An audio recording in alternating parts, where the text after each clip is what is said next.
सो अस्सलाम वालेकुम guys, welcome back to our channel class 313। इस वीडियो में आपको क्लियर कराऊंगा मैं एसपीसीसी का 2024 का क्वेश्चन पेपर। सबसे पहले सेक्शन है બેંક સાથેના પત્ર વ્યવહારમાં જ્યારે પણ નાણાંની કોઈ રકમનો ઉલ્લેખ થતો હોય ત્યારે તે કેવી રીતે લખવી જોઈએ? તો સી આંકડા અને શબ્દોમાં લખવી જોઈએ।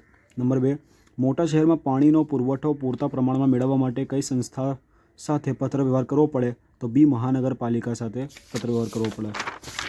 तीसरा, કર્મચારીઓને વ્યવસ્થાતંત્રએ ઘડેલ આચારસંહિતા વિશેની માહિતીથી માહિતગાર કરવા કયો પત્ર લખાય છે? તો બી પરિપત્ર લખાય છે। ચોથા, જ્યારે વીમાધારક વીમો લે છે ત્યારે વીમા કંપની અને ધારક વચ્ચે શું બની જાય? તો કરાર બની જાય। આરટીજીએસનું ફૂલ ફોર્મ? તો બી રિયલ ટાઈમ ગ્રોસ સેટલમેન્ટ, इसमें ગૂંચવાના મત। નંબર 6, પ્રેઝન્ટેશનમાં કોણ કેન્દ્ર સ્થાને હોવું જોઈએ? તો પ્રેક્ષકો। નંબર 7, શેરની કેવી વહેંચણી શરૂઆતથી જ રદબાતલ છે? તો બી ગેરકાયદેસર। નંબર 8, 2 હપ્તા વચ્ચેનો સમયગાળો ઓછામાં ઓછો કેટલો હોવો જોઈએ? તો 1 માસનો હોવો જોઈએ। નંબર 9, શેર હોલ્ડર પોતાના શેર પ્રમાણપત્ર કંપનીને પરત કરે તેને શું કહે છે? તો શેર સોંપણી કહે છે। નંબર 10, શેર હોલ્ડર માટે શેર શું છે? તો જંગમ મિલકત છે। નંબર 11, ફરજિયાત ફેરબદલીમાં? તો બી સંમતિ જરૂરી નથી। નંબર 12, કંપની પડચા વિસર્જન થાય ત્યારે ડિબેન્ચર ધારકોને નાણાં મેળવવાનો હક મળે છે? તો અગ્રિમ।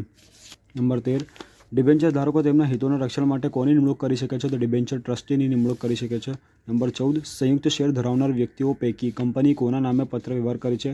તો એ પ્રથમ વ્યક્તિના નામે। નંબર 15, ખાનગી કંપનીમાં ઓછામાં ઓછા કેટલા સંચાલકો હોવા જોઈએ? તો 2। નંબર 16, કંપનીનું વ્યક્તિત્વ તો કૃત્રિમ છે। કંપની સભામાં મતદાન દરમિયાન સરખા મત પડે ત્યારે કોણ પોતાનો મત આપી શકે? તો સભાપતિ પોતાનો મત આપી શકે। નંબર 18, ખાસ ઠરાવ, यहाँ पे देखना खास ठराव તરફેણમાં ઓછામાં ઓછા કેટલા સભ્યોની બહુમતી આવશ્યક છે? તો 75%। अगर खास ठराव तो 75%, सामान्य ठराव का क्वेश्चन आओ तो 51%। खास ठरावની તરફેણમાં ઓછામાં ઓછા કેટલા સભ્યોની બહુમતી આવશ્યક છે? अगर खास ठराव तो 75% और अगर सामान्य ठराव हो तो 51%। याद रखना है, ये ट्विस्ट करके पूछे तब। उसके बाद है नंबर 19, જાહેર કંપનીમાં ઓછામાં ઓછા કેટલી સભ્ય સંખ્યા થાય તો કંપનીને પડચામાં લઈ જઈ શકાય? તો 7થી ઓછી। જાહેર કંપની તો 7થી ઓછી और ખાનગી हो तो 2થી ઓછી। નંબર 20, ઓફિશિયલ લિક્વિડેટર પોતાનો મત કોને જણાવે છે? તો ટ્રિબ્યુનલને જણાવે છે। ऑफिशियल लिक्विडेटर तो ट्रिब्यूनल। सेक्शन बी का क्वेश्चन आंसर देखो, इसमें सबसे पहले वीमो शेनी सामे रक्षण मेळववानी व्यवस्था है, तो इसका आंसर आएगा वीमो अकस्मात संभवित जोखम सामे रक्षण मेळववानी व्यवस्था है। फिर 22वां, ई लर्निंग ने अन्य कया नामथी ओळखवामां आवे छे? तो ई लर्निंग के नाम में हम लोग लिखेंगे ई लर्निंग ने इलेक्ट्रॉनिक लर्निंग अथवा ऑनलाइन लर्निंग तरीके ओळखी शकाय छे। फिर नंबर 23, रजूआत एटले शुं? तो ये रजूआत की व्याख्या हेतुना संदर्भमां व्यक्ति के जूथने योग्य माहिती पूरी पाडवी के समजाववी एटले रजूआत। नंबर 24, शेर लियन शेर पर विशेष हकनो अर्थ जणाव, तो इसका आंसर है ये रिया, જ્યારે કોઈ શેર હોલ્ડર કંપનીને શેર હપ્તાના નાણાં ન ચૂકવે ત્યારે તે કંપની તે શેર હોલ્ડરના શેર વેચીને પોતાની લેણી રકમ વસૂલ કરવાનો જે વિશેષ હક ધરાવે છે તેને શેર લિયન કહે છે। નંબર 25, ડીમેટ ખાતું ક્યાં ખોલવામાં આવે છે? તો નંબર 25 का आंसर ये रिया, ડીમેટ ખાતું ડિપોઝિટરી પાર્ટિસિપન્ટ પાસે ખોલાવવું પડે છે। નંબર 26, ગીરો ડિબેન્ચર એટલે શું?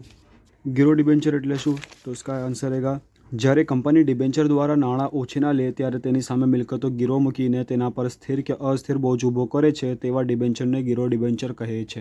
ક્વેશ્ચન નંબર 27, યુદ્ધ કે કટોકટી જાહેર થતાં કઈ વ્યક્તિનું સભ્યપદ સ્થગિત કરવામાં આવે છે? તો इसका आंसर है, યુદ્ધ કે કટોકટી જાહેર થતાં વિદેશી વ્યક્તિ જો દુશ્મન દેશની હોય તો તેનું સભ્યપદ સ્થગિત કરવામાં આવે છે।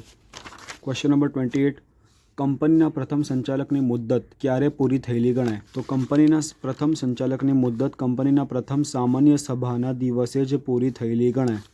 29, કાર્યસૂચિનો અર્થ આપો। કંપનીની કાર્યસભામાં જે કાર્ય કરવાના હોય તે કાર્યોની યાદીને કાર્યસૂચિ કહે છે। ક્વેશ્ચન નંબર 30, લિક્વિડેટરની નિમણૂક થતાં કોની સત્તાનો અંત આવે છે? તો આન્સર નંબર 30, लिक्विडेटरनी निमणूक थता मैनेजिंग डायरेक्टर, संचालक मंडल और मैनेजरनी सत्तानो अंत आवे छे। ये 3 नाम 25 में रिपीट हुए थे, 24 का पेपर बता रहा हूँ अभी। तो उसके बाद है सेक्शन सी,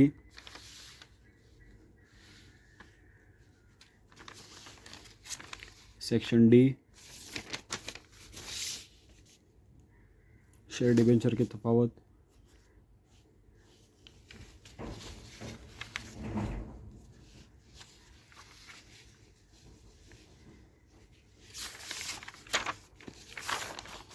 सेक्शन एफ और पत्र। तो गाइस यही था एसपीसीसी का मार्च 2024 का पेपर सॉल्यूशन सेक्शन ए और बी के लिए। Subscribe to our channel class 313 and best of luck for SPCC. Pin comment या डिस्क्रिप्शन में आप देखना। अब 24 के बाद मैं 2023 का पेपर सॉल्यूशन डालने वाला हूँ।